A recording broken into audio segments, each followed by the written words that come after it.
ओम नमः शिवाय।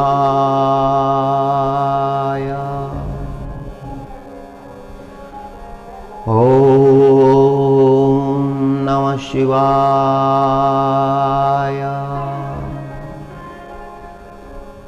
ओम नमः शिवाय।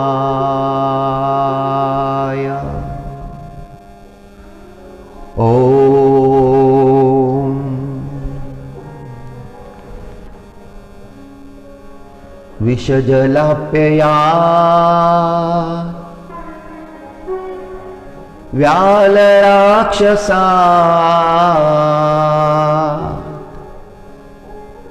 वर्षमारुता वैद्युतानला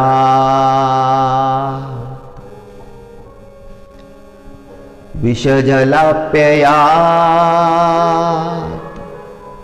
व्यालराक्षसा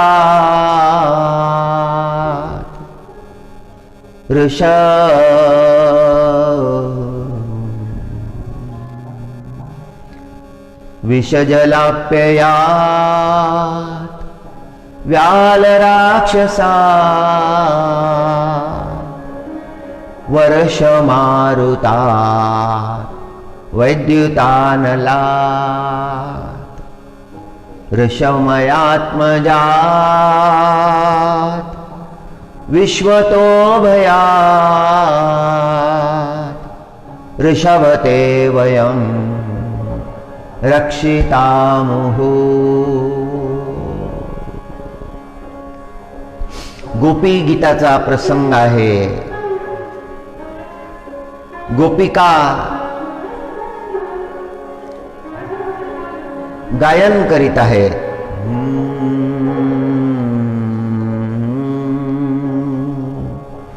ओ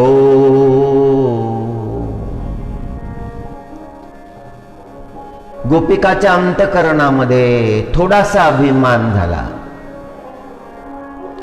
त्यांना असं वाटायला लागलं की आपण फार श्रेष्ठ आहोत, आपलं भाग्य महालक्ष्मीपेक्षाही मोठं आहे। जे महालक्ष्मीला मिळालं नाही ते आपल्याला मिळालं आहे।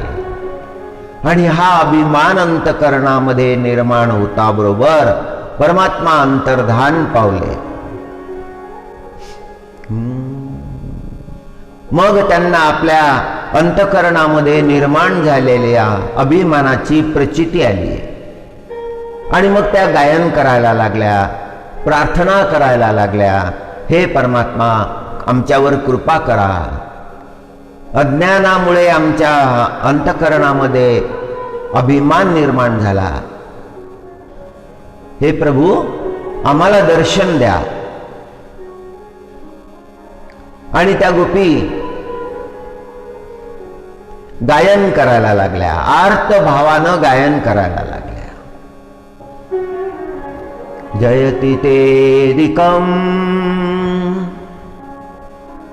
जन्मनां व्रज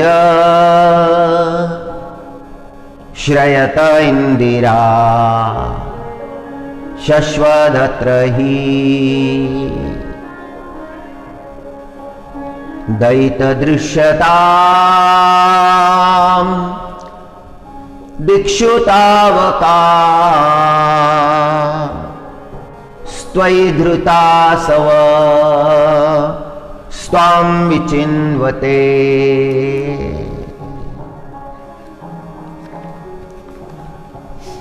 शरदुदाशये साधुजासत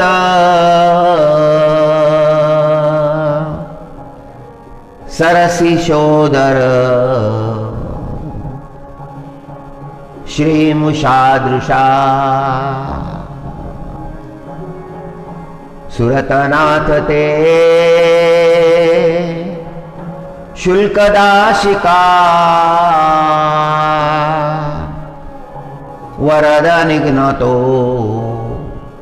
नेह किं वध।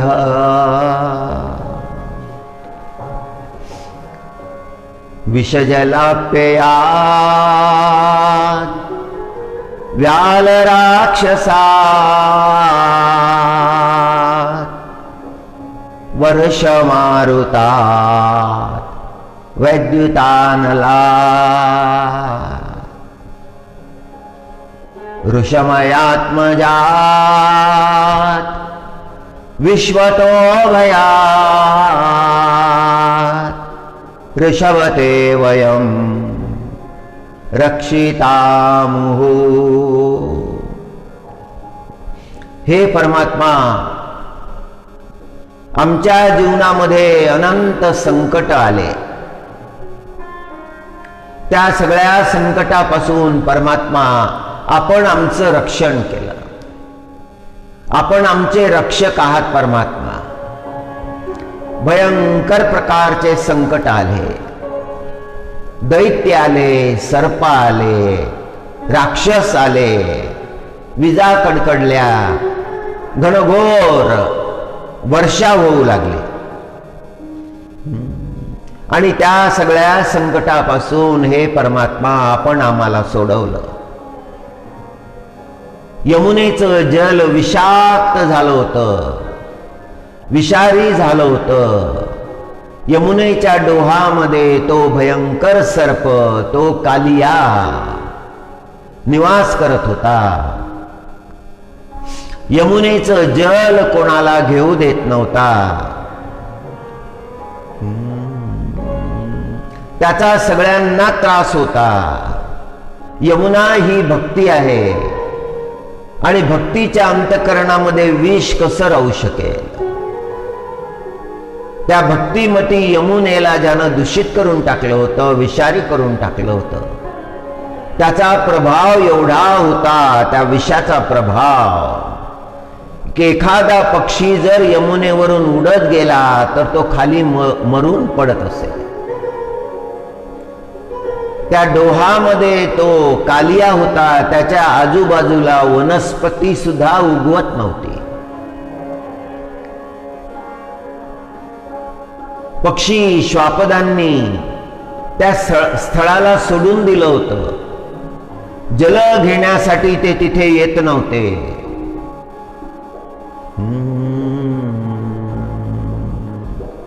त्या यमुनेच्या डोहामधून ज्वाळा निघत होत्या,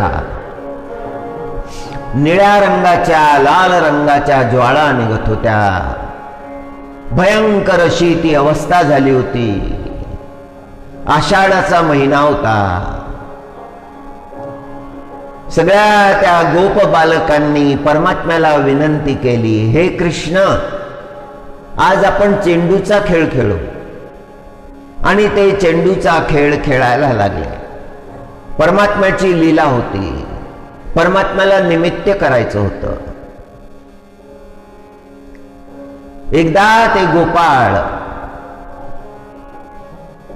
यमुनेचं जल प्याले होते आणि जल प्राशन करता बरोबर मरून पडले होते। परमात्म्यानं आपल्या अमृत दृष्टीनं त्यांना जिवंत केलं होतं। हे त्या गोपाळांना कळलं नाही, त्या गोप बालकांना कळलं नाही। आणि आज चेंडूचा खेळ मांडलेला आहे। तो चेंडू यमुनेच्या डोहामध्ये गेला। सगळे ते गोप बालक चिंतित झाले।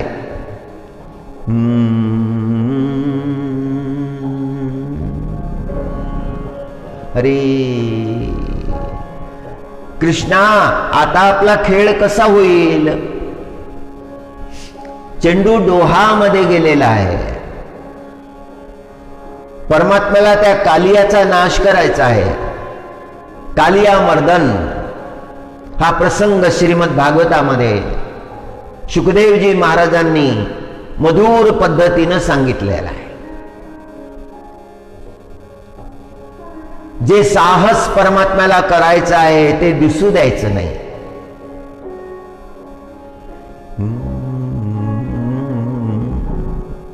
परमात्म्यानं लीला केली।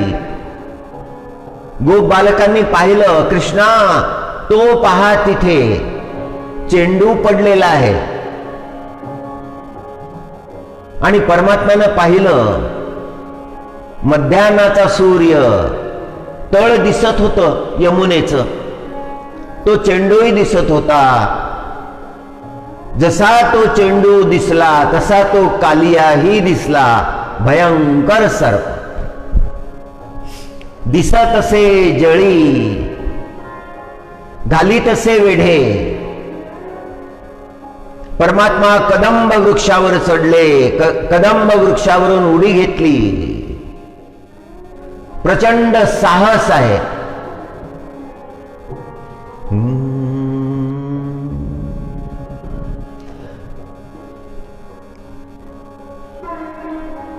परमात्म्याने जेव्हा उडी घेतली तेव्हा ते जल उडालं.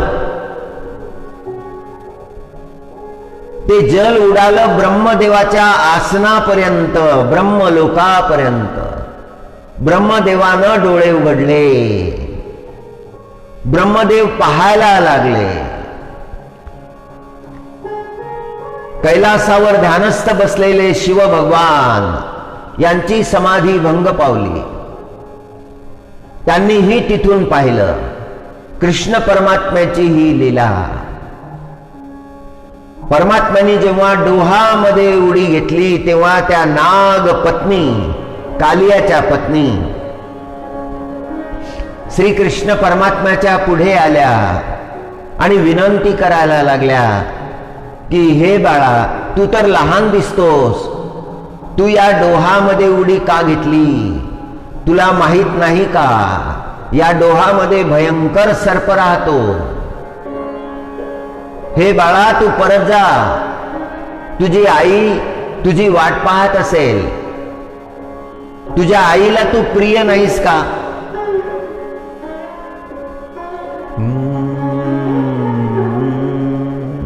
फार सुंदर संभाषण आहे त्या नागपत्नींचं, कालियाच्या पत्नींचं आणि कृष्ण परमात्म्याचं. परमात्म्यानं थेट उडी घेतली त्या कालियाच्या फणावर. त्याचे अनंत फण होते. या फणावरून त्या फणावर, त्या फणावरून त्या फणावर परमात्मा नृत्य करायला लागले, पदन्यास करायला लागले. आणि जेव्हा परमात्मा त्याच्या फणावर नृत्य करायला लागले, कालियानं आपलं पुच्छ वर केलं. श्रीकृष्ण परमात्म्याने ते धरलं पुच्छ. कालियाचे पुच्छ धरिले. मस्तकावरी नृत्य आरंभिले. जसं जसं नृत्य व्हायला लागलं या फणावरून त्या फणावर, कालिया जर्जर व्हायला लागला. त्याच्या मुखातून रक्ताचे थेंब पडायला लागले. शिव भगवाननी पाहिला तो भयंकर कालिया.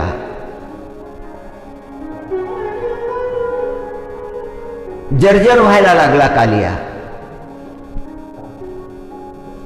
नागपत्नी आता पुढे आल्या आणि परमात्म्याचं स्तवन करायला लागल्या. हे परमात्मा, आम्ही सर्प आहोत, आमचा स्वभावच क्रोधी आहे, आमचे अपराध क्षमा करा. चुडादान मागायला लागल्या. हे नारायणा, आम्हाला द्यावे चुडादान. सौभाग्य मागायला लागल्या. आणि परमात्म्यानं कृपा केली, त्या नागपत्नीवर कृपा केली. सौभाग्याचं दान त्यांना दिलं. त्या कालियाला आज्ञा केली, आत्ताच्या आत्ता हा डोह सोडून जा, तुझं इथे स्थान नाही. यमुना भक्ती महाराणी आहे. आणि ज्या ठिकाणी भक्ती आहे त्या ठिकाणी विषाचं स्थान नाही. जीवनामध्ये विष असलं तर भक्ती प्राप्त होत नाही. विचारांना विषाचा स्पर्श नको, मनाला विषाचा स्पर्श नको, भावभावनांना विषाचा स्पर्श नको. ज्या जीवनामध्ये भावभावांना विषाचा स्पर्श आहे, भेदाचा स्पर्श आहे, अज्ञानाचा स्पर्श आहे, अकर्माचा स्पर्श आहे, तिथे परमात्मा येत नाही. त्या मनुष्याला भक्तीची प्राप्ती होत नाही, त्याच्या जीवनामध्ये शांती नाही. कोणत्याही प्रकारचं विष मनुष्याच्या जीवनामध्ये असू नये. ते विष दूर केलं पाहिजे. क्रोध हे विष आहे, काम हे विष आहे, मद हे विष आहे, मत्सर, लोभ, मोह हे सगळे विष आहे. तृष्णा विषच आहे, दंभ विषच आहे, पाखंड विषच आहे. जे जे त्याज्य आहे, जे स्वभावाला दूषित करणारं आहे, ते सगळं विष आहे. आसक्ती सुद्धा विषासारखी आहे. जीवनामध्ये आसक्ती असली, जीवनामध्ये आसक्ती नाही, अनासक्ती पाहिजे. परमात्म्याबद्दल आर्तभाव त्या गोपिकांचा आहे. त्यांनी विषव जलाप्य याग या शब्दाचा उच्चार केलेला आहे की विषाक्त झालेलं ते यमुनेचं जल, ते जल मुक्त केलं. यमुनेचा डोह मुक्त केला. यमुनेमधलं ते विष बाहेर घालविलं. कालियावर कृपा केली, जिवंत सोडलं. कालिया म्हणायला लागला, प्रभू माझ्या जीवनामध्ये दुसरं स्थान नाही जिथे मी राहू शकेल. जिकडे जाईल तिकडे मला भय आहे, मृत्यू भय आहे. गरुड टपून बसलेले आहेत. गरुडांचा अपराध मी केलेला आहे, त्यामुळे ते मला जिवंत सोडणार नाही. परमात्म्याने अभय दिलं, वरदान दिलं. हे कालिया, तू आता निर्भय आहेस. तुझ्या मस्तकावर माझ्या चरणाचं चिन्ह आहे. जगामध्ये आता तुझं पुन्हा पूजन होईल, तुझा सन्मान होईल. कालियाला मुक्त केलं. यमुनेचा डोह मुक्त झाला. हे आमच्यासाठी केलं. गोपिका म्हणायला लागल्या की प्रभू एवढं मोठं संकट जे कोणीही दूर करू शकत नव्हतं ते तुम्ही केलं. तो यमुनेचा डोह मुक्त केला. त्या कालियाला तिथून पाठवून दिलं. मोठे मोठे राक्षस आले, तृणावर्त आला. परमात्मा तो तृणावर्त आपल्याला घेऊन गेला. सगळं ब्रजमंडल धुळीमध्ये भरून गेलं. कोणी कोणाला दिसेना. नंदबाबा व्याकुळ झाले. यशोदाजी रडायला लागली, माझ्या कृष्णाचं काय झालं, माझ्या कृष्णाचं काय झालं. तो तृणावर्त आकाशामध्ये घेऊन गेला. तिथे तुमच्या सोबत युद्ध करायला लागला. काही दिवसाचं वय होतं आणि तुम्ही त्याच्या छातीवर मुष्टिका मारली आणि तो तृणावर्त चूर्ण झाला, चुरा झाला. आणि परमात्मा तुम्ही अंगणामध्ये दिसायला लागले. यशोदाजीला परमानंद, नंदबाबाला परमानंद. कितीतरी प्रसंग असे घडले. आमच्या जीवनामध्ये प्राप्त झालेल्या आनंदाचं कारण तुम्ही आहात परमात्मा.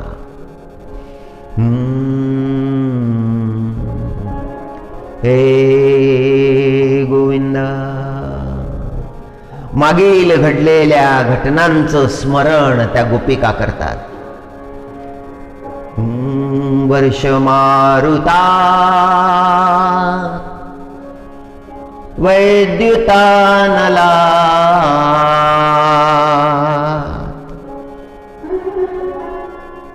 विजा कडकडायला लागल्या. धो धो पाऊस पडायला लागला. आवर्त आले, चक्रवात आले. संकटाच्या नंतर संकट आले. पण हे परमात्मा, सगळ्या संकटापासून आपण आमचं रक्षण केलं.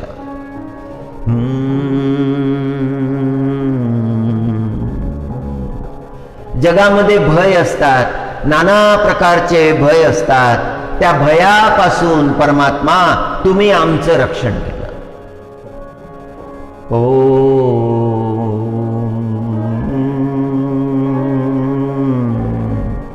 परमात्मा तुमचं मुखमंडल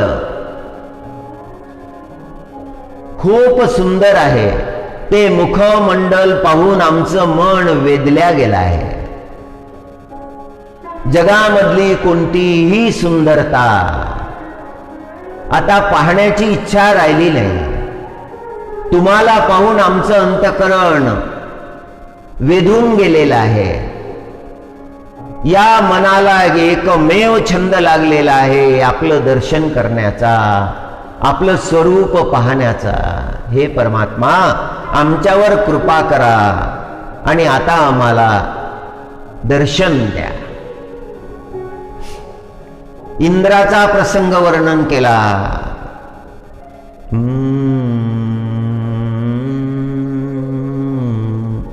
हरी ओम. इंद्राला गर्व झाला होता, तो गर्व निवारण करायचा होता. जसा गोपिकांच्या अंतःकरणामध्ये गर्व झाला, गोपिकांचा त्याग केला प्रभूनं. थोडा लेश जरी गर्वाचा झाला तरी परमात्म्याला तो मान्य नाही.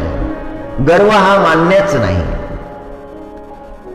सर्व शक्तिमान आपण आहोत असा गर्व इंद्राला झाला. गोकुळच्या लोकांचे इष्टदेव होते इंद्र. गोकुळचे लोक दरवर्षी इंद्रपूजनाचा उत्सव करीत असत. इष्टदेवतेचं पूजन करत असतात. समाजामध्ये परंपरा आहे, अनादी काळापासून चालत आलेली परंपरा आहे. इष्टदेवतेचे आशीर्वाद प्राप्त करत असतात. कुलदेवी म्हणतात, त्या कुलदेवतेचे आशीर्वाद प्राप्त करत असतात. जर कुलदेवतेचे आशीर्वाद प्राप्त झाले तर घरामध्ये, परिवारामध्ये सुख, शांती, समाधान राहते. हरी हरी. इंद्र त्यांचे कुलदेव होते. इंद्रपूजनाची तिथी जवळ आली होती. इंद्रपूजन करायचं होतं. इंद्र यज्ञ करायचा होता. कुलदेवतेला संतुष्ट करायचं होतं. म्हणून इंद्रपूजनाची तयारी झाली. यावेळी बाबाला विसर पडला होता. यशोदाजीनं स्मरण करून दिलं. यशोदाजी म्हणाली, अहो इंद्रपूजनाची तयारी करायला पाहिजे. पूजनाची तिथी जवळ आलेली आहे. आणि बाबांनी लगबगीनं सगळ्या गोपांना बोलावून घेतलं आणि सगळे तयारीला लागले. इंद्रपूजनाची तयारी व्हायला लागली. सुंदर मंडपाची रचना केली.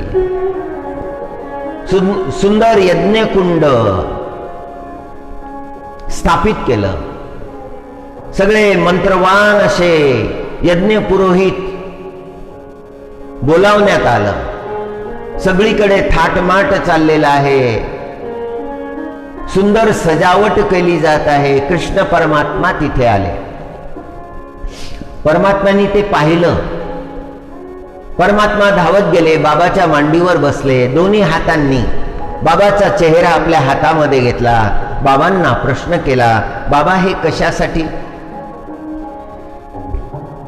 7 वर्षाचं वय आहे. 7 वर्षाचे कृष्ण विचारतात, बाबा हे कशासाठी? हा यज्ञ कशासाठी?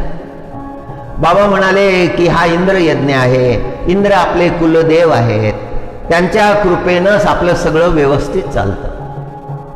ते वर्षाव करतात आणि मग जलवर्षा होते. मग तृण उगवतं. ते तृण आपल्या गायींना मिळतं. मग दूध, दुग्ध जे आहे हे भरपूर होऊन जातं. आपल्याला संपन्नता प्राप्त होते, समृद्धी प्राप्त होते. म्हणून इंद्र आपले कुलदेव आहेत. त्यांचं पूजन केलं पाहिजे. परमात्मा म्हणाले, आपल्याला देणारं सगळं तर गोवर्धन आहे. हा पर्वत देत असतो आपल्याला सगळं. पर्वताचं पूजन का नाही? आता आपण इंद्रपूजन करायचं नाही बाबा, आता आपण गोवर्धनाचं पूजन करायचं. आणि परमात्मा गोवर्धनाचं पूजन करायला लागले. बाबांनी मान्य केलं, मंत्रोच्चार व्हायला लागला. गोवर्धनाच्या नावानं आहुती पडायला लागल्या.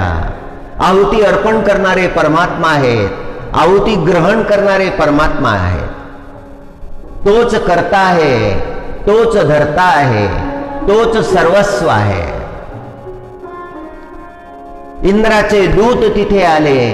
त्यांच्या लक्षात आलं हे इंद्रपूजन नाही. त्यांनी जाऊन इंद्राला सांगितलं, महाराज तुमचं पूजन गोपांनी बंद केलं, आता ते गोवर्धनाचं पूजन करीत आहेत. इंद्राला क्रोध आला. इंद्रानं मेघांना आज्ञा केली. संवर्तक नावाचे मेघ जे प्रलय काळामध्ये वर्षाव करत असतात, त्या मेघांना आज्ञा केली, मेघांनो असा वर्षाव करा की गोकुळीचा ठाव उरायला नको, सगळं जलथल करून टाका. संवर्तक मेघ बरसायला लागले. सगळे लोक घाबरले. नंद बाबाकडे आले. बाबा आपलं चुकलं, इंद्र यज्ञ केला नाही, इंद्रपूजन झालं नाही. इंद्र कोपले, क्रोधित झाले इंद्र.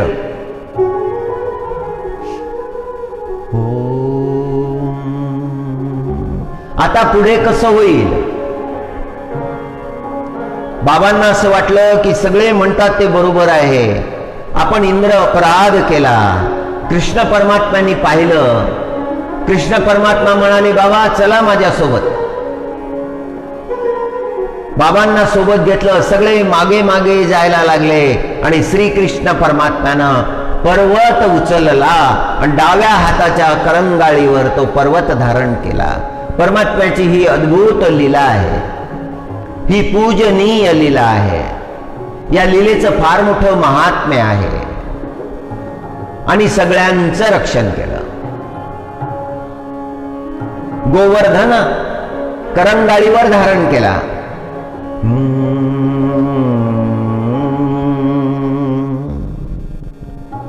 त्या गोपिकांचं रक्षण केलं.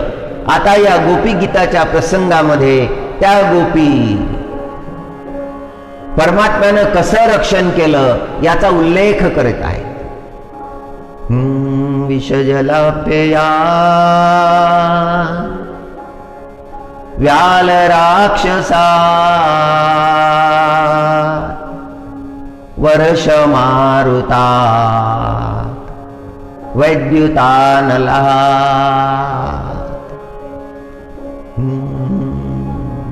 वृषमयात्मजा विश्वतो भया ऋषभते वयं रक्षितामुः सुंदरा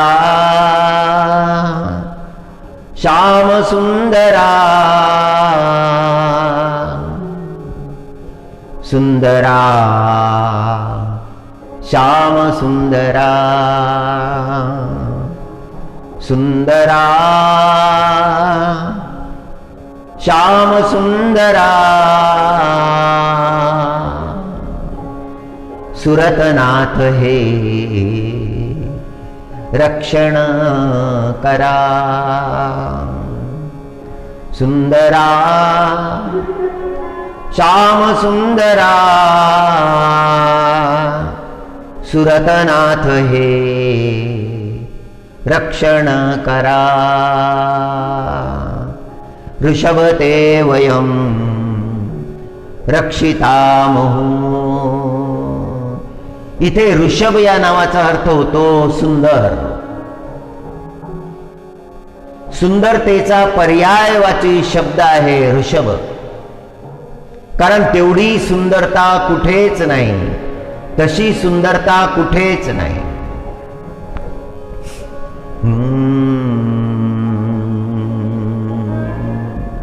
हे परमात्मा, सगळ्या विश्वाचं सूत्र तुझ्या हातामध्ये आहे.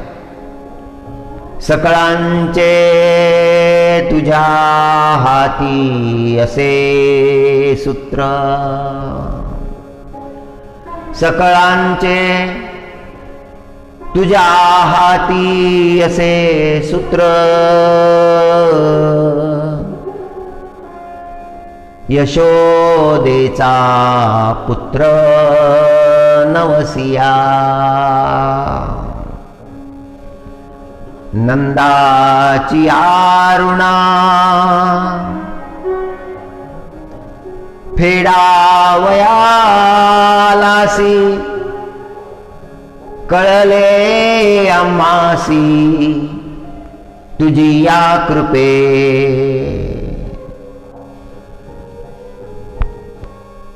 तेहतीस कोटी देव ब्रह्मा सदाशिव, प्रार्थिता ती सर्व तुझ लागी. यादव कुळ टिळका वैकुंठ नायका, विधीच्या जनका भेट आता. नामा म्हणे मुख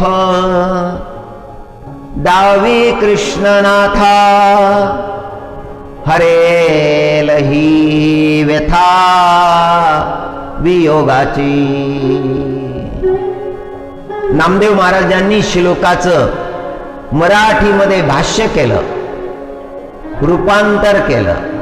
त्या गोपीच्या अंतकरणातला भाव आपल्या वाणीमध्ये प्रगट केला.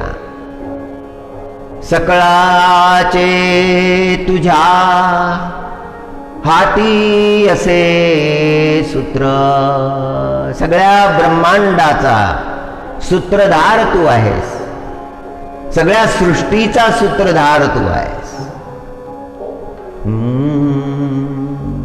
नंद यशोदेनं फार मोठी तपश्चर्या केली, निष्काम आराधना केली. ओम नमो नारायणाय,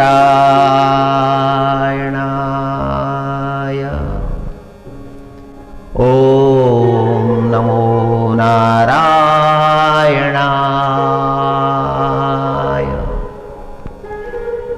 ओम नमो नारायणाय.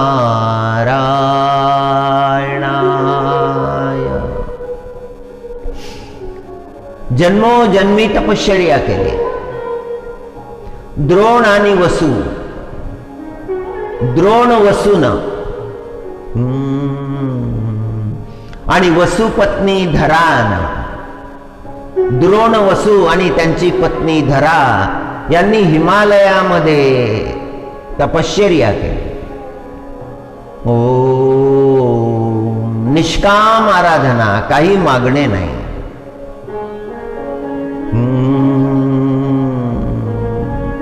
गोपिका आपला भाव प्रगट करतात की तू जन्मला कंसाच्या बंदीगृहामध्ये, पण तिथे तू राहिला नाही.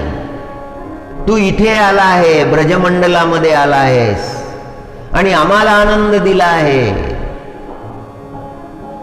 हे नंदनंदना, हे यशोदानंदना, हे वसुदेव नंदना, हे देवकी नंदना,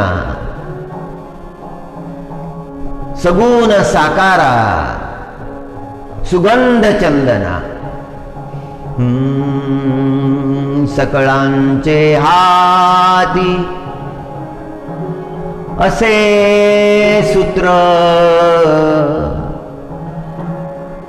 यशोदेचा पुत्र नवसिया.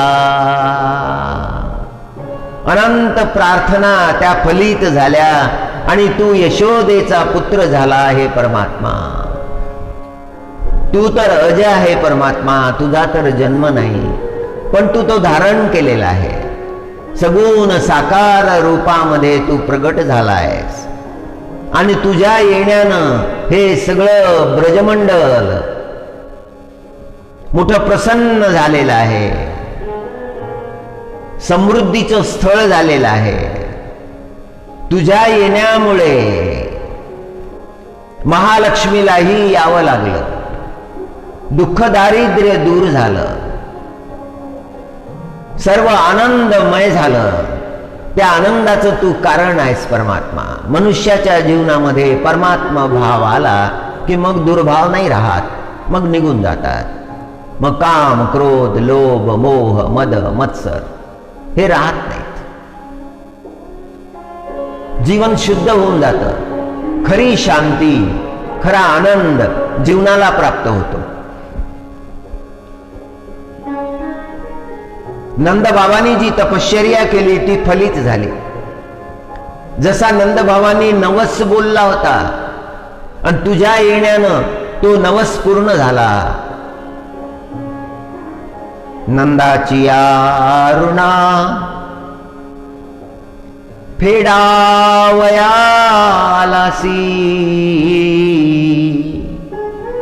कळले आम्हासी तुझी या कृपे. हे रहस्य आम्हाला समजलं, तुझ्या कृपेनं समजलं. तुझं स्वरूप हे लौकिक नाही, तुझं स्वरूप हे अलौकिक आहे, चैतन्यमय स्वरूप आहे.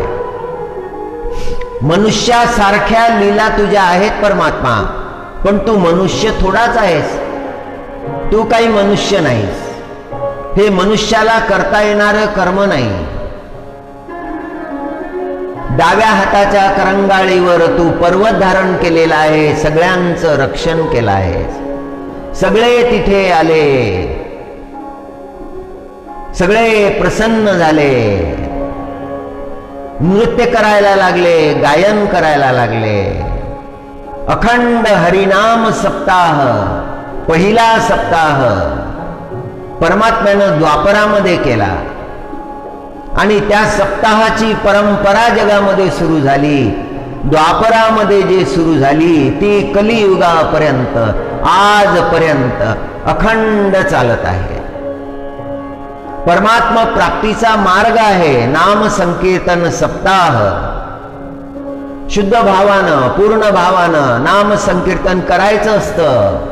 सप्ताहामध्ये 7 दिवस अखंड ते करायचं असतं. 8व्या दिवशी समाप्ती असते, पूर्णाहुती असते.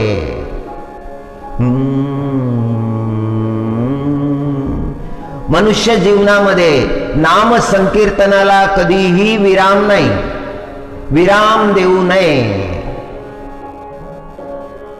हरी 33 कोटी देव ब्रह्मा सदाशिव हे सगळे प्रार्थना करतात. शिव भगवान प्रार्थना करतात, ब्रह्म भगवान प्रार्थना करतात, सगळे देव तुझी प्रार्थना करतात.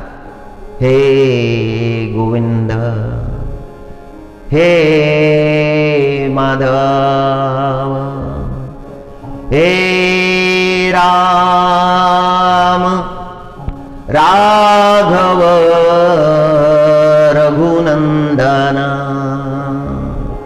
अनंत नाम आहेत, सहस्र नाम आहेत, तरीही तू नामापासून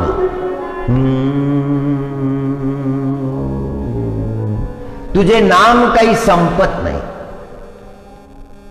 एकदा शेषनारायण भगवानला असं वाटलं की आपल्याला सहस्र मुख आहेत, आपण त्या परमात्म्याचे नाम एकाच वेळेला सहस्र नाम घेऊ शकतो, आपण नामाचा अंत पार पाहू शकतो. म्हणून शेषनारायण भगवान गेले, परमात्म्याचे नाम घ्यायला लागले सहस्र मुखान. पण ते नाम घेता घेता घेता नाम पूर्ण झालं नाही, अजूनही नाम घेतच आहेत. तो सहस्त्र मुखाचा शेष जो आहे तोही अंत पार जाणू शकत नाही, परमात्म्याच्या नामाचा महिमा जाणू शकत नाही. म्हणून त्याला मस्तकावरचं छत्र केलं आहे परमात्म्यानं. त्याची साधना आहे. त्याला जे जे प्राप्त झालेलं आहे ते परमात्म्याच्या साधनेमध्ये लावलं, परमात्म्याच्या सेवेमध्ये लावलं. सहस्र मुख मिळाले ते परमात्म्याचं नाम घेण्यासाठी त्या शिष्यानं लावले. मनुष्यानं जीवनामध्ये जे जे प्राप्त केलं आहे ते परमात्म्याच्या सेवेमध्ये लावावं, ते पवित्र होऊन जातं.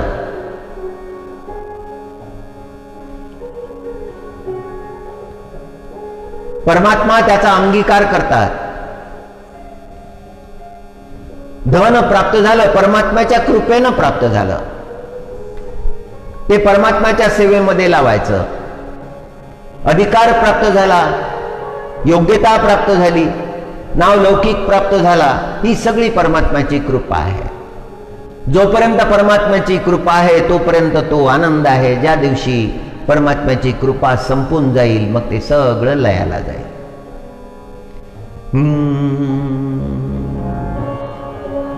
नंदाची अरुणा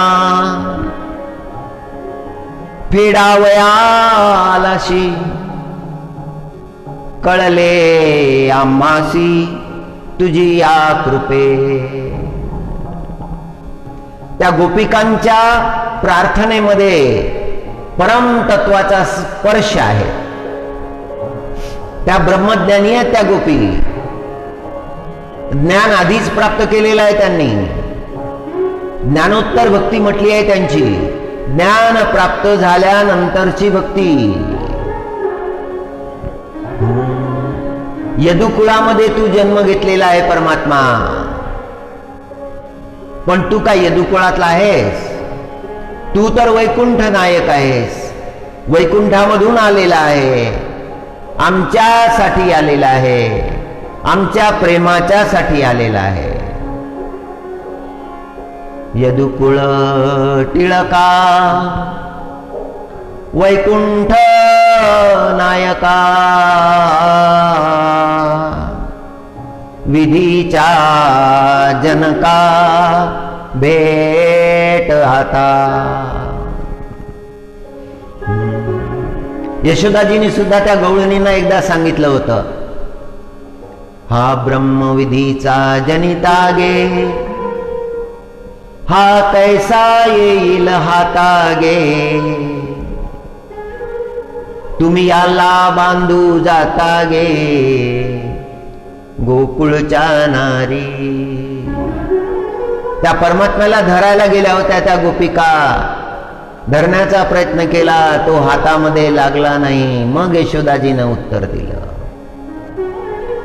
हा ब्रह्म विधीचा जनिता गे, हा ब्रह्मदेवाचा पिता आहे. त्या छोट्याशा बालकृष्णाला पाहून यशोदाजी म्हणाली होती, ही ब्रह्मज्ञानाची प्राप्ती त्यांना झालेली आहे.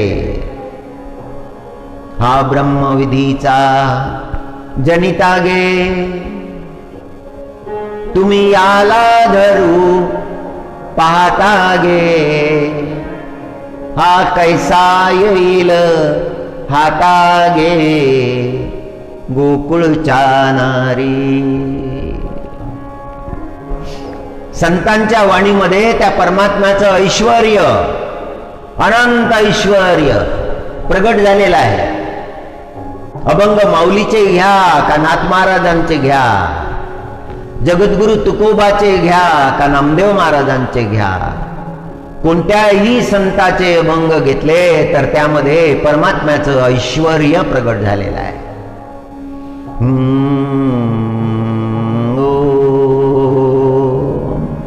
आणि हे सगळं त्या गोपिकांना कळव आलं, कारण त्यांच्यावर परमात्म्याची कृपा आहे. परमात्म्याची कृपा झाली की मग ज्ञानाची प्राप्ती होते. मग ज्ञान प्राप्त होतं. सत्य ज्ञान, तत्वज्ञान, यथार्थ ज्ञान, सम्यक ज्ञान, हे सगळं प्राप्त होतं परमात्म्याच्या कृपेनंतर.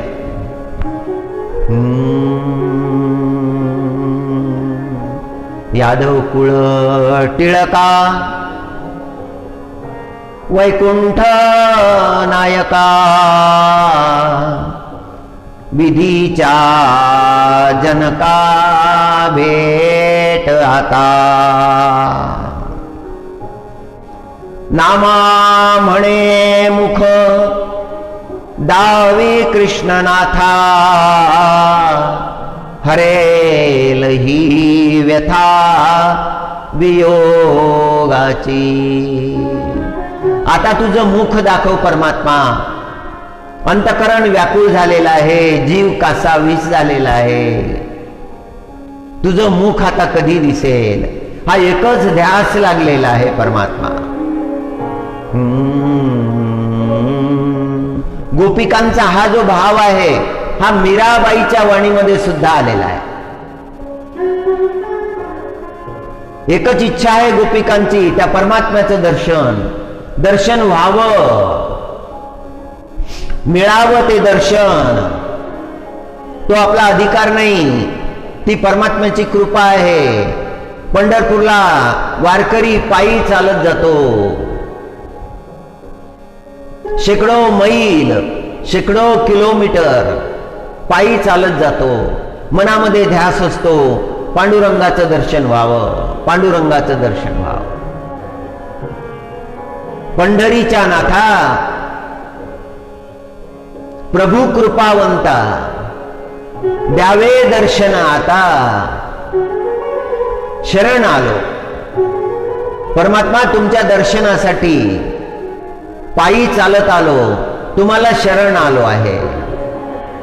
हे पंढरीनाथा आता दर्शन द्यावे। व्याकुळ होऊन जातो, बारीमध्ये उभा राहतो। एका वारकऱ्याचा प्रसंग तर असा आहे की 3 दिवस उभा राहिला, 3 दिवस।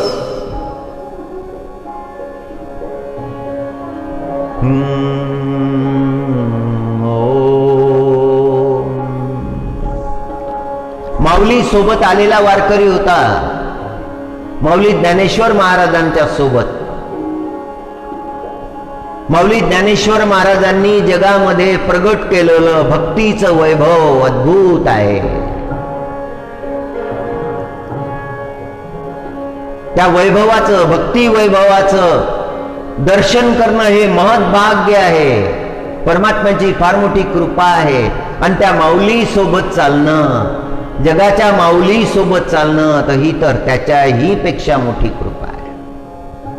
माऊलीच्या सोबत आला होता, रात्रंदिवस भगवान नाम श्रवण केलं होतं, सगळे व्रत घडले, सगळे यज्ञ घडले, सगळे तप घडले। पंढरपूरला आला, चंद्रभागेमध्ये स्नान केलं, पुंडलिकाचं दर्शन घेतलं, चोखा महाराजांचं दर्शन घेतलं, नामदेव महाराजांचं दर्शन घेतलं आणि पंढरीच्या दर्शनासाठी आता विचार करायला लागला। बारी फार लांब होती, ज्ञानेश्वर भवन भरलं होतं, गोपाळपूरच्या पुढे गेली होती वारी आणि तिथे लागला वारीमध्ये।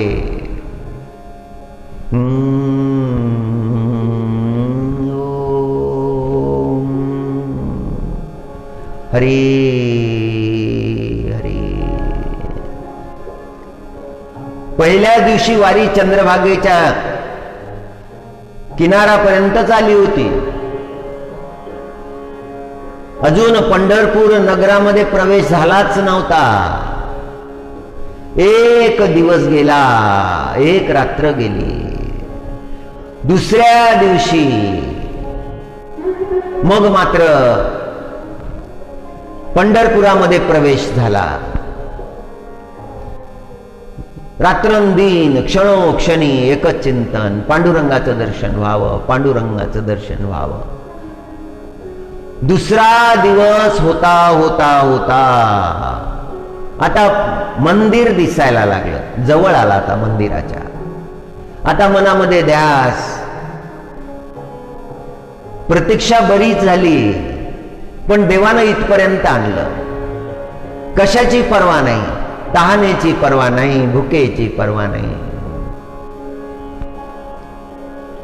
आणि बरोबर संध्याकाळच्या वेळेला आषाढी एकादशीची संध्याकाळ आणि आता मंदिराच्या निकट आला. आज रात्री दर्शन झालं पाहिजे. आणि बरोबर मध्यरात्र झाल्यानंतर मंदिरामध्ये प्रवेश झाला. परमात्म्याचं दिव्य स्वरूप तो वारकरी पाहायला लागला. भगवंता, कृपावंता, आज तुम्ही कृपा केली, तुम्ही मला दर्शन दिले. अंतकरण गदगद झालं, डोळ्यातून अश्रू वाहायला लागले. त्याचा भाव त्यालाच कळला आणि त्या पंढरीनाथाला कळला. त्या पंढरीनाथाचं दर्शन त्याला प्राप्त झालं, जे अलभ्य आहे जगामध्ये, जे केवळ भाग्यवंतालाच प्राप्त होतं. त्या परमात्म्याची कृपा ज्याच्यावर झालेली आहे त्यालाच प्राप्त होतं. ते दर्शन प्राप्त झालं, तो भक्त धन्य झाला, कृतार्थ झाला. 3 दिवसामध्ये जी प्रतीक्षा करत होता ती प्रतीक्षा तपश्चर्या झाली. सगळे तप घडले, सगळे अनुष्ठान घडले, सगळे यज्ञ घडले.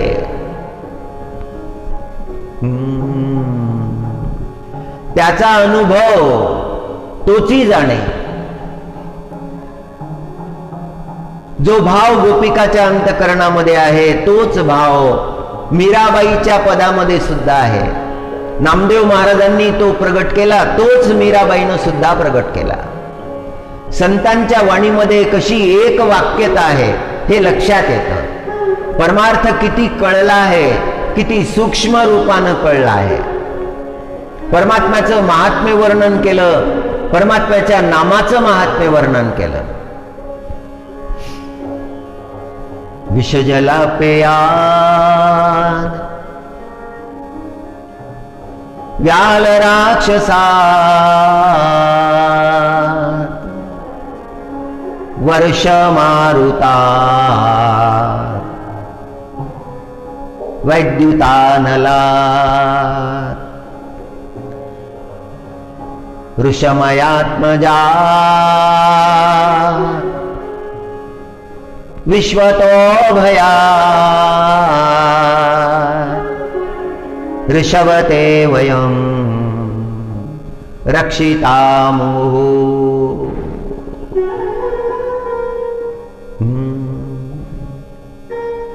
मीराजी म्हणाली,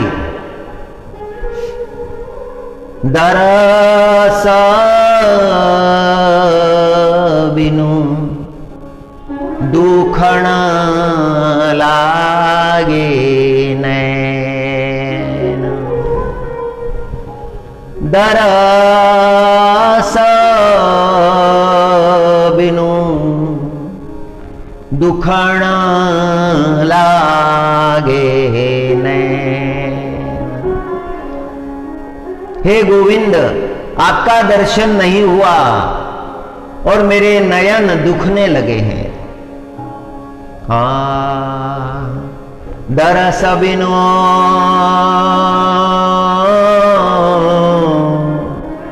दुखण लागे नैन.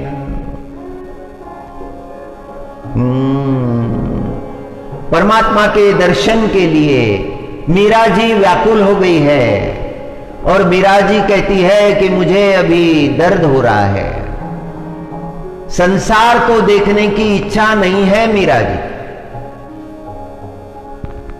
भोगी जो है वो संसार देखकर सुखी होता है और संसार ही देखने की उसकी इच्छा होती है. जितना भी संसार वो देखता है, जितना भी संसार वो भोगता है, उसकी भोगेच्छा कभी समाप्त नहीं होती, वो बढ़ती ही जाती है. भोगी के जीवन में कभी त्याग नहीं होता, भोगी के जीवन में कभी वैराग्य नहीं होता. और जब उसके जीवन में वैराग्य आ जाए तो संसार का त्याग हो जाता है. दरस बिनु दुखना लागे नैन। मीरा जी कहती है कि दर्शन के बिना, हे प्रभु तुम्हारे दर्शन के बिना मेरे नैन दुखने लगे हैं। जब ते तुम बिछुड़े, जब ते तुम बिछुड़े, मोरे प्रभु जी कबहु न पायो चैन। दरस बिनु दुखना लागे नैन। जब से तुम बिछड़ गए हो, जब से तुम्हारा दर्शन नहीं हो रहा है, मुझे आपका ही दर्शन चाहिए, मुझे और कोई दर्शन नहीं चाहिए।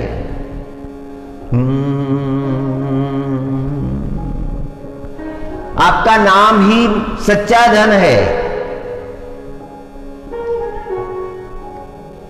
आपकी सेवा ही श्रेष्ठ कर्तव्य है।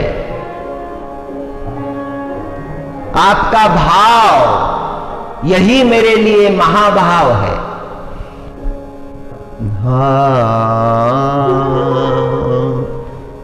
शब्द सुनाता मेरी छातियां कांपे। कोई भगवान का नाम लेता है, हे गोविंद, हे गिरिधर, हे माधव। आपका नाम सुनते ही मेरी छाती कांपने लगती है, सर्वांग में रोमांच आ जाते हैं, अंग थरथराने लगते हैं। सात्विक अष्टभाव जो है, ऐसी मेरी अवस्था हो जाती है केवल नाम सुनकर। शब्द सुनाता मेरी छातियां कांपे। मीठे लगे तुम्हारे बैन। आपने जो शब्द कहे हैं वो बैन, वो वचन मुझे मीठे लगने लगते हैं। आपका नाम बड़ा मधुर लगने लगता है। गोविंदा मारे गोविंदा, गोविंदा मारे गोविंदा। माने दरस दियो जी, माने दरस दीजो जी। हे परमात्मा मुझे दर्शन दो, हे गोविंद मुझे दर्शन दो। शब्द सुनाता मारी छातियां कांपे। अंग अंग कांपने लगते हैं। शब्द सुनाता मारो अंग अंग कांपे।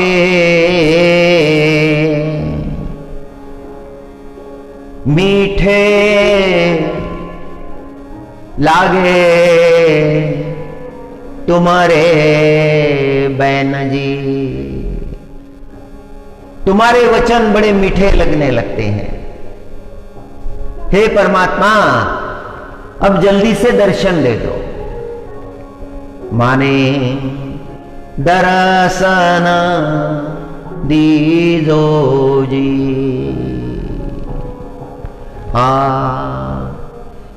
एक टकटकी पंथ निहारू।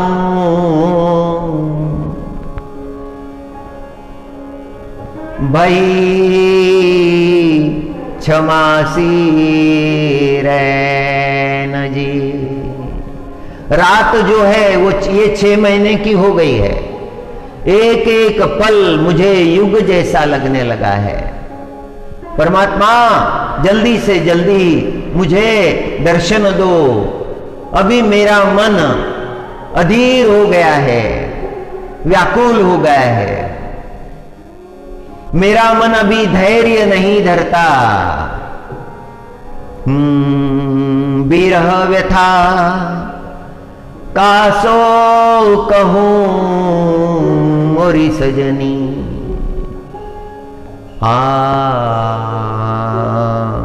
स्वयं को बता रही है मीरा जी, अपने मन को सजनी कह रही है।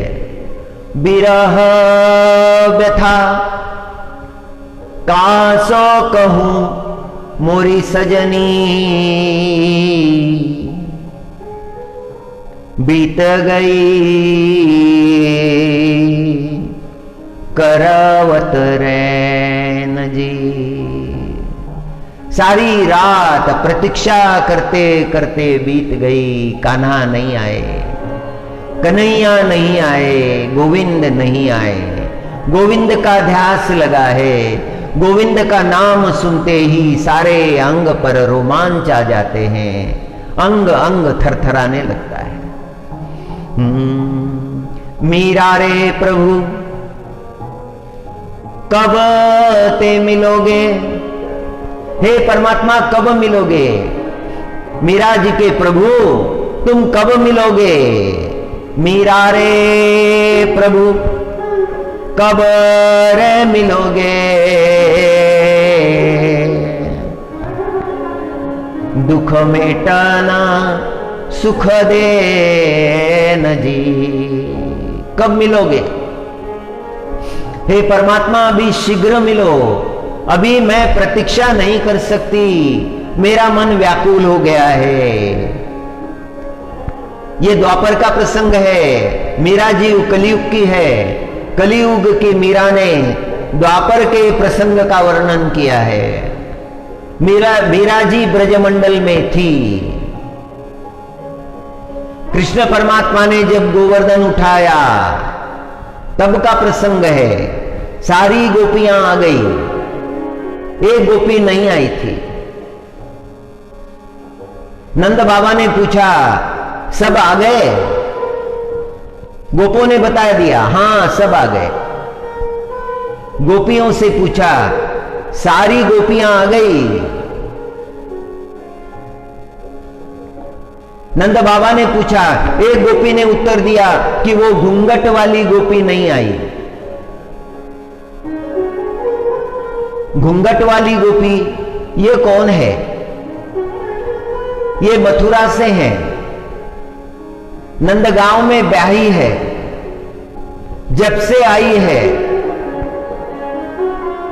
हाथ भर घूंघट नीचे ओढ़कर रखती है, किसी की तरफ देखती ही नहीं है। ना उसने किसी को देखा है, ना किसी ने उसका मुख देखा है। गोपियां उसे अच्छी तरह से जानती है। जब इंद्र ने मेघों को आज्ञा दी, घनघोर वर्षा होने लगी, गोपियां उसके पास गई और कहने लगी अभी प्रलय होने वाला है, सारा संसार जलथल हो जाएगा।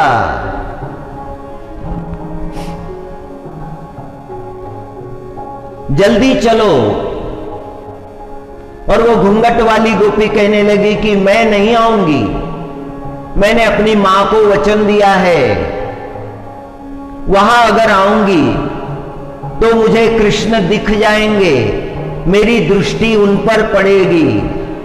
मेरी मां ने कहा है कभी उस नंद के छोरे की तरफ मत देखना, ध्यान रखना, मेरी इतनी बात जरूर रखना, जो कोई उस नंद के छोरे को देखता है तो फिर उसका अंतकरण अपने बस में नहीं रहता है। स्त्री हो या पुरुष, सब उसके अधीन हो जाते हैं। उसका नाम कृष्ण है, जो अपने चित्त को आकर्षित कर लेता है। इसीलिए तुम कभी भी उसका मुखमंडल मत देखना। और उस गोपी ने मां को वचन दिया था, नहीं देखूंगी, इसीलिए मैं नहीं आऊंगी। गोपियां कहने लगी, अगर नहीं आई तो डूब कर मर जाएंगे। जो परमार्थ की तरफ झुकता नहीं, परमात्मा की आराधना करता नहीं, वो इस भयंकर दुस्तरणीय संसार में डूब जाता है। माया मोह में डूब जाता है, आसक्ति में डूब जाता है। परमात्मा का ध्यान चिंतन करने से, परमात्मा का भजन करने से जीवन की आसक्ति मिट जाती है। हम तुम्हें मरने नहीं देंगी। और उसका हाथ पकड़कर गोपियां ले आई गोवर्धन पर्वत के नीचे। पैरों में जो घुंघरू गोपियों ने पहने थे वो बजने लगे, मृदंग बजने लगे, वीणा बजने लगी।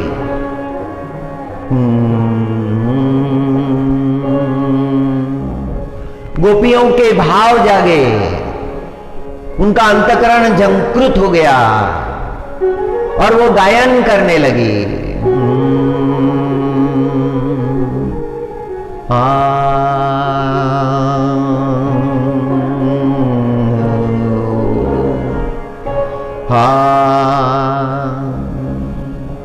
चंदन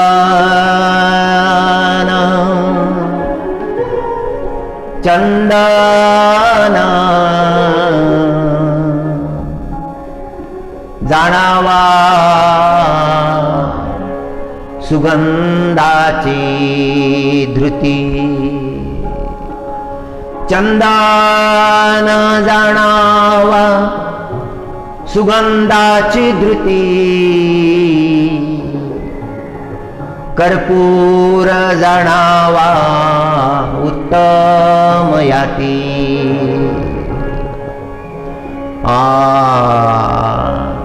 हंस जाणावा चालतीये गती, कोकिळ ओळखावी श्रुती। नामदेव महाराजांचे शब्द आहेत, फार मधुर शब्द आहेत की कशाला चंदन म्हणायचं, ज्याला सुगंधच नाही, ज्या काष्टाला सुगंध नाही त्याला चंदन कसं म्हणायचं? चंदनाचं काष्ट तर सुगंधित असतं आणि जेवढं घासावं, सहानेवर जेवढं घासावं तेवढा सुगंध प्रगट होतो। जसं जसं घासावं तसा तसा सुगंध प्रगट होतो, त्याला चंदन म्हणायचं। ते काष्टचंदन आहे। आणि तो कर्पूर कापूर जेव्हा तो प्रज्वालित केला तेव्हा तो प्रगट जेव्हा झाला, ती कापुराची ज्योती जेव्हा प्रगट झाली तेव्हा तो सुगंध दरवळायला लागला। मग लक्षात आलं हा उत्तम जातीचा कापूर आहे। हंस कसा जाणावा? हंस जाणावा चालतीये गती। अंतकरणामधलं जे आहे ते लपवता येत नाही, ते लपत नाही। भोगी कधी भक्त होऊ शकत नाही। तो कितीही दाखवण्याचा प्रयत्न केला तरी लक्षात येतं की हे भक्त नाहीत। आणि जो भक्त आहे त्यांनी भोग्याचं रूप जरी धारण केलं तरी लक्षात येतं, दिसत असले तरी हे भोगी नाही, हे भक्त आहे। अंतकरणातलं जे आहे ते लपवता येत नाही, अंतकरणातला भाव लपवता येत नाही। त्या गोपीची तर इच्छा होती कृष्ण दर्शन व्हावं। हजारो वेळा मनामध्ये विचार आला होता कृष्ण दर्शन व्हावं, फार सुंदर आहे तो परमात्मा। त्या परमात्म्याची सुंदरता पाहावी मनामध्ये अनेक वेळा भाव निर्माण झाला होता, पण त्या गोपीनं प्रतिज्ञा नाही मोडली, दिलेलं वचन मोडलं नाही, परमात्म्याला पाहिलं नाही. आज मात्र आली, पायातले पैंजण वाजायला लागले, वीणा वाजायला लागल्या, मृदंग वाजायला लागले, गोपी नृत्य करायला लागल्या. तो घूंघट जो है तो ओढ़लेलाच है, घूंघट उसने ओढ़ के रखा है, वो देखती नहीं है. सारी गोपियां नृत्य कर रही है और ये घूंघट वाली गोपी भी नृत्य करने लगी है और नृत्य करते करते करते करते इतनी तल्लीन हो गई.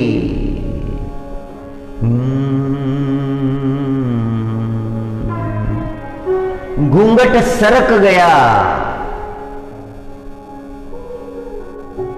और सामने देखा उस गोपी के साथ में साक्षात परमात्मा है, साक्षात नंद किशोर है. नंद किशोर को देखकर उसके अंतकरण में भाव निर्माण हुआ, क्या यही है कृष्ण? और गोपियां कहने लगी, हां यही है हमारे कृष्ण. सारा जीवन व्यर्थ गंवा दिया, क्योंकि रास के प्रसंग के बाद परमात्मा ब्रजमंडल में रहते नहीं, वो तो मथुरा चले जाते हैं. रास लीला समाप्त होने के बाद में ही अक्रूर जी आ जाते हैं कृष्ण जी को लेने के लिए. गोपी को दर्शन हो गया, ऐसा आनंद हुआ. वही गोपी मीरा जी है, पुनः जन्म लिया है, मेड़ता की मेड़तानी बनी है. चित्तौड़ के महाराणा संग उसका ब्याह हुआ है. उसका संसार, उसका परिवार तो परमात्मा है. राजा के राजमहल में कोई सुख प्राप्त नहीं हुआ, कोई आनंद प्राप्त नहीं हुआ. मीरा का विवाह तो कृष्ण कन्हैया से ही हुआ था. मां ने जो स्वरूप दिया था बचपन में, वही स्वरूप धारण किया था मन में. उस वर को क्या वरूं जो आज जिए कल मर जाए. उस वर को मैं क्या वरूं, उससे विवाह क्या करूं जो आज जिए कल मर जाए. जो कल मरने वाला है उसके संग क्या विवाह करूं. मैंने तो उस वर से विवाह कर लिया है, मेरो चूड़ो अखंड ल्याय. मेरा सौभाग्य जो है वो तो अखंड है, वो कभी भी खंडित नहीं होगा. मेरे तो गिरधर है, मेरे गोविंद है, मेरे तो गिरिधर गोविंद.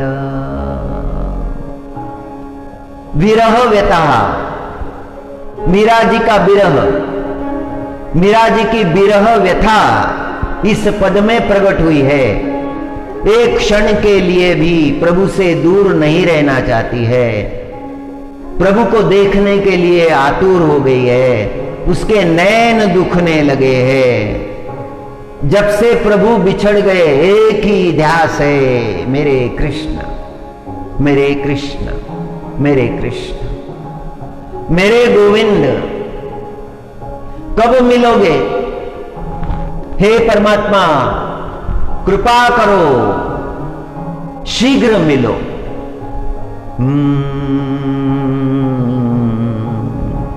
परमात्मा का नाम सुनते ही उसके शरीर पर रोमांच खड़े हो जाते हैं, अंग थरथराने लगता है. अष्ट सात्विक भाव जीवन में निर्माण होते हैं. अपनी व्यथा को किससे कहें, कौन समझता है. अभक्त को भक्ति निवेदन करना नहीं चाहिए, उसके समझ में नहीं आता है, वो उपहास करने लगता है, मजाक करने लगता है। उस भाव को समझे ऐसी उसकी अवस्था नहीं है। He doesn't have that level. Do not throw the pearls to the crows. कौओं के आगे मोती फेंकने नहीं चाहिए।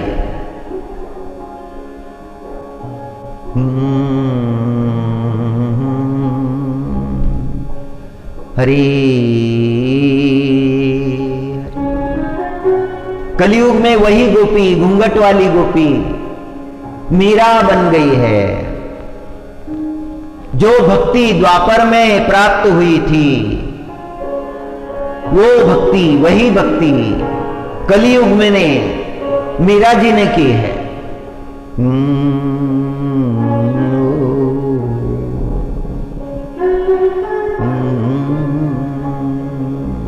सब छोड़कर परमात्मा की शरण आई है।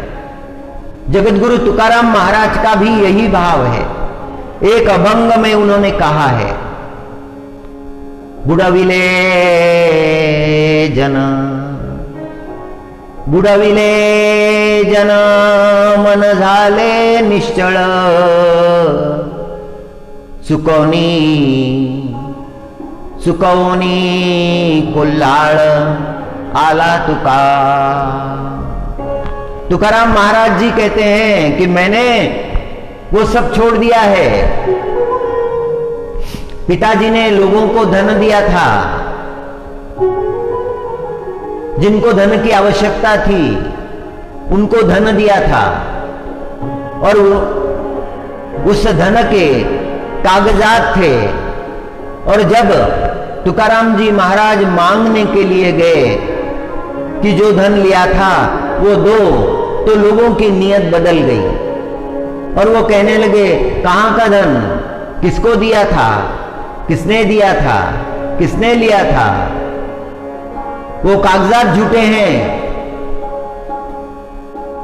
ये बातें सुनकर जगत गुरु तुकाराम महाराज ने वो सारे कागजात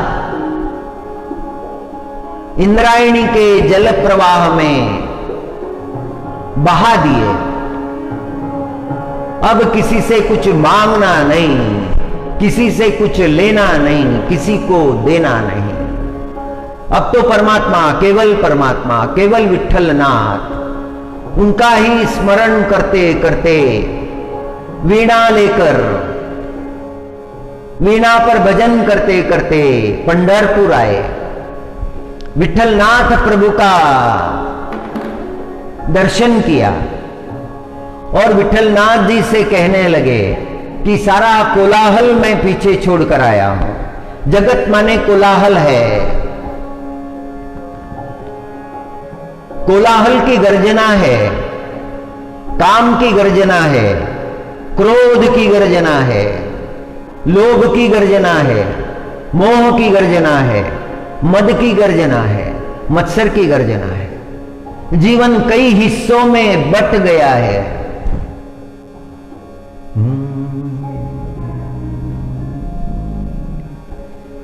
हरि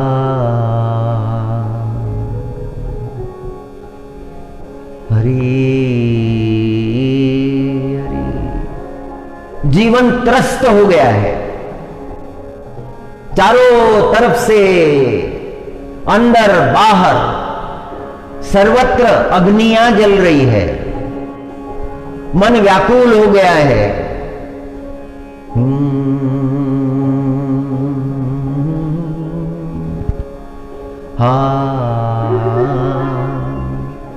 जिंदगी से बड़ी कोई सजा ही नहीं, जिंदगी से बड़ी कोई सजा ही नहीं। इतने हिस्सों में बट गई है जिंदगी, बाकी कुछ बचा ही नहीं। बाकी कुछ बचा ही नहीं। कई हिस्सों में जिंदगी बट गई है। कहीं काम की जो ज्वाला जल रही है, कहीं क्रोध की जल रही है, कहीं मद की, कहीं मत्सर की, कहीं लोभ, कहीं मोह।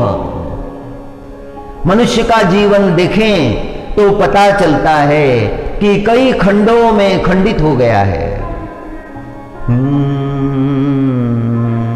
ये सब छोड़ कर आए हैं तुकाराम महाराज।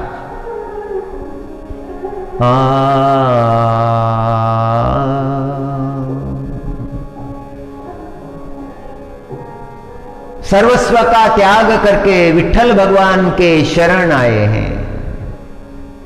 घेऊनिया हाती टाळ विना, घेऊनिया हाती टाळ विना,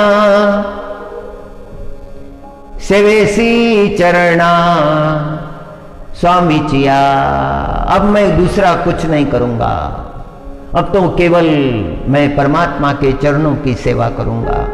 अब मुझे कुछ नहीं चाहिए, ना धन चाहिए, ना मान चाहिए, ना मान्यता चाहिए। जगत का कोई भी पदार्थ मुझे नहीं चाहिए और जगत भी मुझे नहीं चाहिए। मेरा आधार तो परमात्मा है। आधार बड़ा होना चाहिए, आधार समर्थ होना चाहिए, समर्थ का आधार लेना चाहिए। जो असमर्थ है उसका आधार लेने से कोई उपयोग नहीं है। विश्व जैसा संसार है, उस विश्व जैसे संसार का आधार लेने से कल्याण कहां होगा। एक संत ने एक बड़ा सुंदर प्रसंग सुनाया है। उन्होंने कहा है कि एक हिरनी जंगल में भटक गई, अपने गिरोह से भटक गई, सारी हिरनियां चली गई, ये हिरनी रह गई और जब अकेली पड़ गई तो भयभीत हो गई।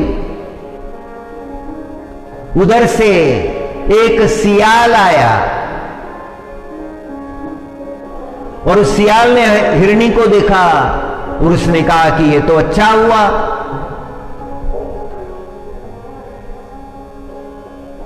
सामने हिरनी आ गई है, ढूंढने की आवश्यकता ही नहीं रही। हिरनी घबराई। फिर उसने सोचा प्रसंग कठिन है, घबराने से नहीं चलेगा, अभी तो आधार ढूंढना पड़ेगा।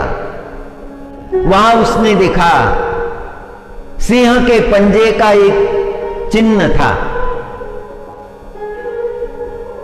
और हिरने ने कहा इसे देखते हो। सियाल पास में आया और उसने देखा। हिरने ने पूछा देखा? सियाल ने कहा हां देखा। क्या है? सिंह के पंजे का निशान है। हिरने ने कहा ठीक है, मैं इनका ये चिन्ह का सहारा लेकर बैठी हूं, वे मेरे स्वामी हैं, मैं यहां उनके चरण चिन्हों का आधार लेकर बैठी हूं। कोई हरकत करने से पहले जरा सोच लेना तुम्हारा क्या होगा। और सियाल घबराया और पीछे लौट गया। थोड़ी देर बाद गीदड़ आया, बड़ा खूंखार गीदड़, और उसने कहा कि चलो अच्छा हुआ, आज तो परिश्रम करने की आवश्यकता ही नहीं, शिकार सामने बैठा है।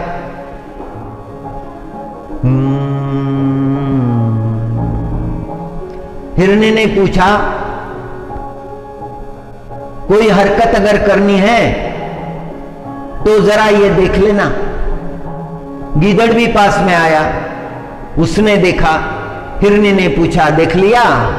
गीदड़ ने कहा हां देख लिया, ये मेरे स्वामी के पैरों का चरण चिन्ह है, उनका सहारा लेकर मैं यहां बैठी हूं।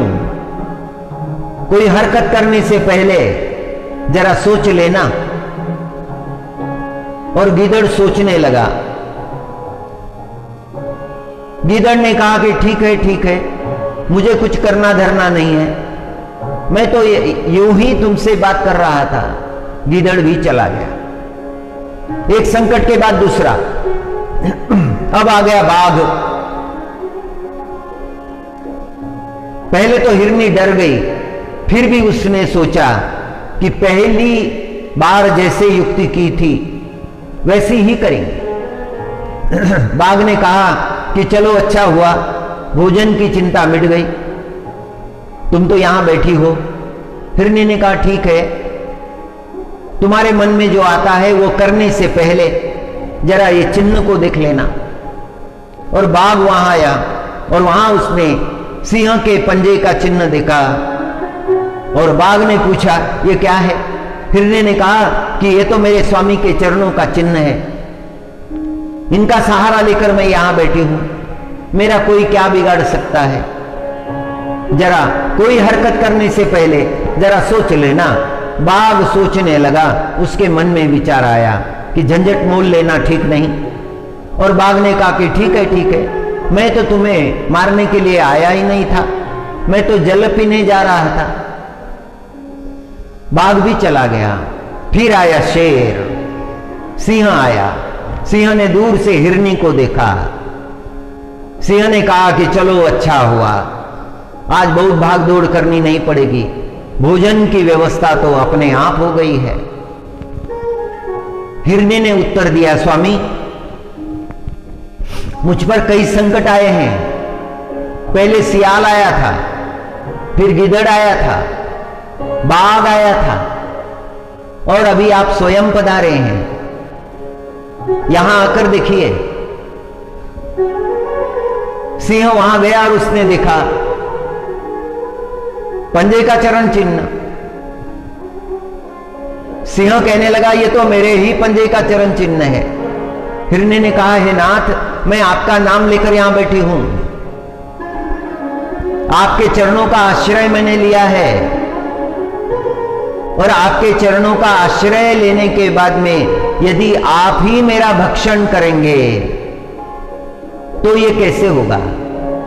जगत में क्या ख्याति होगी, क्या लौकिक होगा?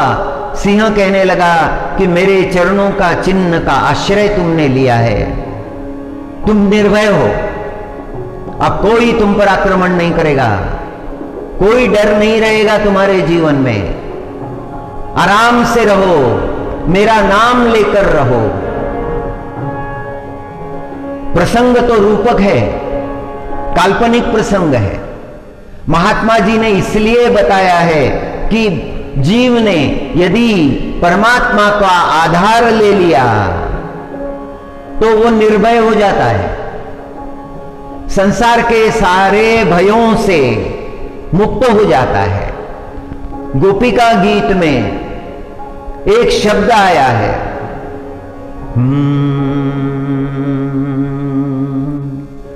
ऋष मयात्मजात विश्वतो भयात। विश्वतो भयात माने संसार के भय, संसार के भयों से मुक्त करने वाले परमात्मा है। गोपिका गीत के तीसरे श्लोक का तीसरा चरण, ऋषमयात्मजा विश्वतो भया ऋषभते वयम रक्षिता मुहु। परमात्मा जिनके रक्षक है उनका जीवन पूर्ण रूप से निर्भय हो जाता है।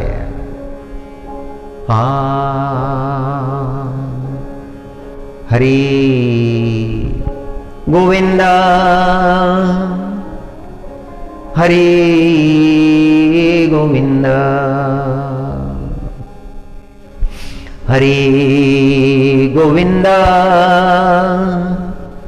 हरि गोविंद। या नामाचा मना लागो छंद, हरि गोविंद हरि गोविंद या नामाचा मनाला गो छंद। ओम नमो नारायणाय। ओम